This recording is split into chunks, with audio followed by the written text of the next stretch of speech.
नमस्कार, सत्यहिंदी.com में आपका स्वागत है। एक नजर अब तक की सुर्खियों पर। कांग्रेस के पूर्व अध्यक्ष राहुल गांधी ने लद्दाख में गतिरोध से जुड़े प्रधानमंत्री मोदी के एक बयान को लेकर मंगलवार को आरोप लगाया कि प्रधानमंत्री ने चीन के रुख को स्वीकार करके हमारी सेना के साथ विश्वासघात किया और भारत के रुख को नष्ट कर दिया। उन्होंने कांग्रेस कार्य समिति की बैठक में यह भी कहा कि यह सुनिश्चित किया जाना चाहिए कि गलवान घाटी में चीनी सैनिकों के साथ हिंसक झड़प में शहीद हुए 20 जवानों का बलिदान व्यर्थ नहीं जाए। इसके साथ ही उन्होंने चीन की इस हरकत के लिए हमारी विदेश नीति को भी दोष दिया। कांग्रेस अध्यक्ष सोनिया गांधी ने कहा है कि लद्दाख में भारत चीन सीमा पर एक बड़ा संकट खड़ा हो गया है। दिल्ली में भारत चीन संकट पर चर्चा के लिए बुलाई गई पार्टी कार्यकारिणी की बैठक में सोनिया गांधी ने कहा, भविष्य में क्या होगा ये तो अभी नहीं पता, लेकिन हम उम्मीद करते हैं कि परिपक्व कूटनीति और निर्णायक नेतृत्व सरकार को हमारी क्षेत्रीय अखंडता को सुरक्षित रखने में मददगार होगी। भारत और चीन के कमांडर्स के बीच सोमवार को 12 घंटे तक बैठक चली। सूत्रों के हवाले से कहा जा रहा है कि इस दौरान तनाव कम करने और सेना के पीछे हटने को लेकर भी सहमति बनी है। बता दें, गलवान घाटी में हुई हिंसक झड़प के बाद दोनों देशों के बीच जारी तनाव को कम करने के लिए सेनाओं के कमांडर्स के बीच बैठकों का दौर चल रहा है। सेना प्रमुख जनरल एमएम नरवणे 2 दिवसीय दौरे पर लेह पहुंचे हैं। इस दौरान उन्होंने मिलिट्री हॉस्पिटल में सैनिकों से मुलाकात की। मिलिट्री अस्पताल में वे जवान भर्ती हैं जो 15-16 जून को गलवान घाटी में चीनी सैनिकों से लोहा लेते हुए घायल हुए थे। दिल्ली दंगे में आरोपी बनाई गई जामिया मिलिया इस्लामिया की छात्रा सफूरा जरगर को दिल्ली हाईकोर्ट ने मंगलवार को जमानत दे दी है। मानवीय आधार पर रखी गई दलीलों का दिल्ली पुलिस ने विरोध नहीं किया। हालांकि एक दिन पहले ही सुनवाई के दौरान पुलिस ने दिल्ली हाईकोर्ट से कहा था कि सफूरा जरगर गर्भवती हैं, तो इससे कथित तौर पर उनके अपराध की गंभीरता कम नहीं हो जाती है। दिल्ली के पटियाला हाउस कोर्ट ने करीब 1 पखवाड़े पहले उनकी जमानत याचिका खारिज कर दी थी।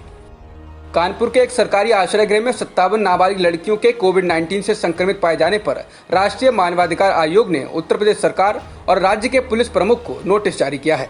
संक्रमित पाई गई लड़कियों में से 5 गर्भवती हैं और 1 HIV पॉजिटिव है। कानपुर जिला प्रशासन ने रविवार को सफाई दी थी कि आश्रय गृह में लाए जाने के समय ही लड़कियां गर्भवती थीं।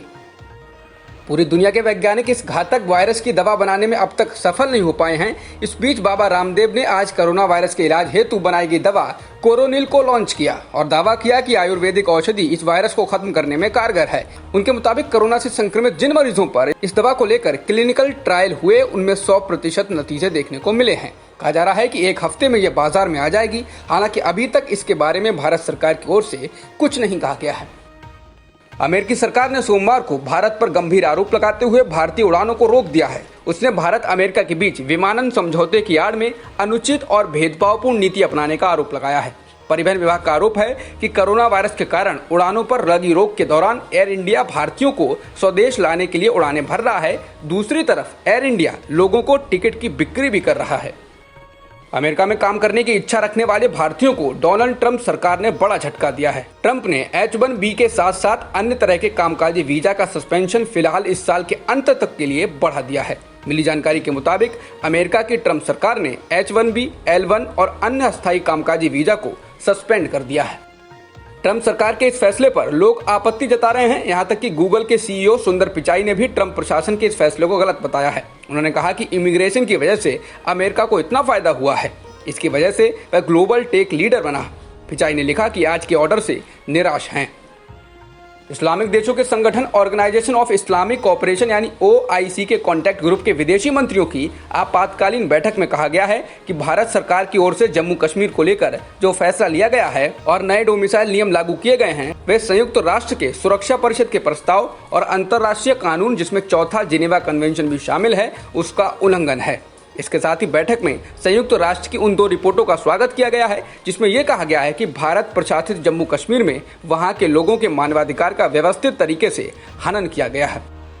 भारत सरकार ने तय किया है कि वह इस साल भारत अपने लोगों को हज के लिए सऊदी अरब नहीं भेजेगा। कैबिनेट मंत्री मुख्तार अब्बास नकवी ने इस बात की जानकारी दी। आवेदन करने वालों को उनकी आवेदन राशि वापस कर दी जाएगी। 2,30,000 लोगों ने हज पर जाने के लिए आवेदन किया था। भारत में एक दिन में कोरोना संक्रमण के 14,933 मामले आए हैं और 312 लोगों की मौत हुई है, जिससे देश में कुल संक्रमितों की संख्या 4,40,000 को पार कर गई है, जिनमें से एक्टिव केस 1,78,000 से अधिक हैं और मरने वालों का आंकड़ा 14,011 हो गया है। अब तक की खबरों में इतना ही। बाकी खबरों के लिए बने रहिए सत्यहिंदी.com के साथ।